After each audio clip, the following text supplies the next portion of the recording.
আসসালামু আলাইকুম বন্ধুরা, আশা করি তোমরা সবাই ভালো আছো। আমিও আল্লাহর রহমতে অনেক ভালো আছি। তো তোমরা সবাই মুরগির রোস্ট খেয়েছো, কিন্তু আজকে আমি একটা রোস্ট পাকিয়েছি। এটা কি তোমরা সবাই খেয়েছো বলো তো? এটা কি রোস্ট? তো আমি বলে দিচ্ছি, এটা হলো কবুতরের রোস্ট। তো কবুতরের রোস্টটা এত মজা হয়েছে, ভাবলাম রেসিপিটা তোমাদের সাথে শেয়ার করব। তো আমার সাথে থাকো আর পুরোটা ভিডিও দেখো। এই যে আমি নিয়েছি একটা পাত্র, এখানে দিয়ে দিব কবুতর। এই কবুতরটা আমি ভালো করে বেছে নিয়েছি, এটা আমাদের পালা কবুতর। তারপরে দিয়ে দিব গরম মশলা বাটা, জায়ফল, জ্যোতি বাটা, বাদাম বাটা আর আদা বাটা। যেহেতু কবুতরটা খুব ছোট, তাহলে আমি সেজন্য মশলা একটু কম দিয়েছি। দিব টমেটো সস,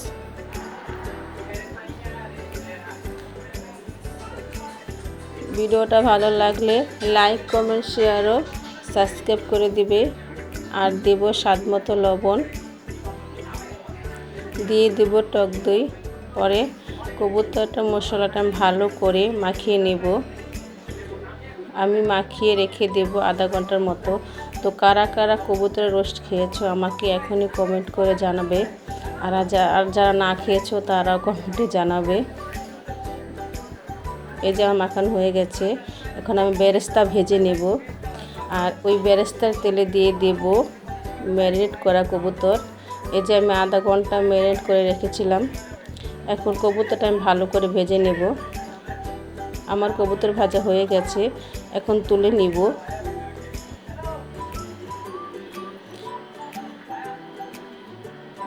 তারপর দিয়ে দিব পেঁয়াজ ও কাঁচামরিচ। তো পেঁয়াজটা আমি ভালো করে ভেজে নিচ্ছি। দেব সামান্য পানি,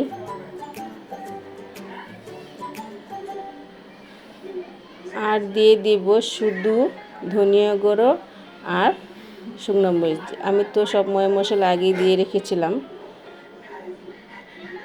এখন মশলাটা আমি ভালো করে কষিয়ে নেব। এই যে আমার কষানো হয়ে গেছে, এখন দিয়ে দিচ্ছি ভাজা কবুতর। কবুতরের রোস্ট অনেক টেস্টি হয়, যারা যারা খেয়েছো তারাই বলতে পারবে। আমি আরেকটু সামান্য পানি দিয়ে দিচ্ছি।